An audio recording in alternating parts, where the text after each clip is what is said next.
There is a new breed of thought that I find maybe the most dangerous of any of the breeds of thought, and that is the outgrowth of a full-on scientific naturalism, scientism, the idea that we don't have free will, that effectively we are just a cluster of cells moving meaninglessly through the universe.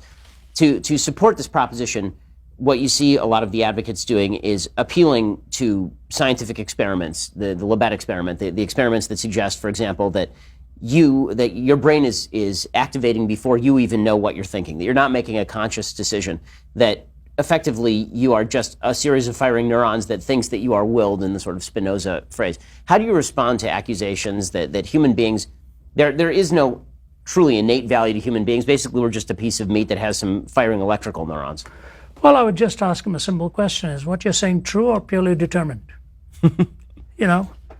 Is this just the neurons firing that have made you come to this conclusion, or do you actually believe there's an objectivity to it that transcends everyone else's objectivity? It's a wonderful backdoor exit for taking human responsibility.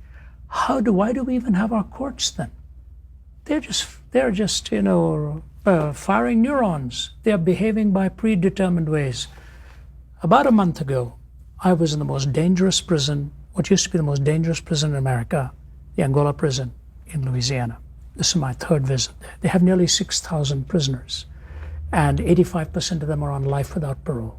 Pretty hard laws out there. And we were walking past every cell in death row.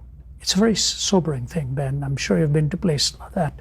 One tiny little, almost just an exaggerated cage, really. A toilet, a bed, and a table. And I'm talking to one man. He puts his hands through. He'd been there already for 18 years. And he asked me to pray for him. They read. That's all they can do. They read books. And then I heard the voice ringing forth through the corridor. Amazing grace. How sweet the sound that saved a wretch like me. I once was lost, but now I'm found, was blind, but now I see.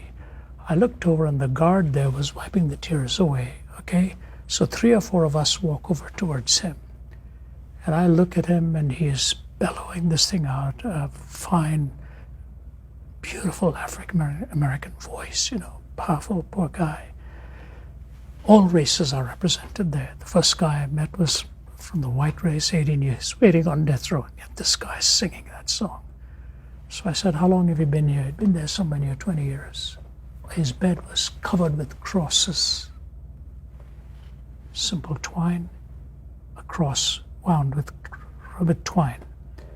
And I said to him, are you making those? He said, yes, sir. And he gave me 2 of them. And then he said, I've also painted this. And he gave me his painting. I asked him how he was doing. And the whole story of the redemption that he found being there. And by the way, Dead Man Walking was filmed right there at Angola. And looking at his eyes, I was broken inside. I said, what went wrong with this life? How did it go wrong? But here in every cell is a Bible. And last time I went, one of them said to me, if this Bible had been in my high school, it probably would not have been needed here in my cell. What a story. And what were his neurons firing then? Is transformation also just predetermined?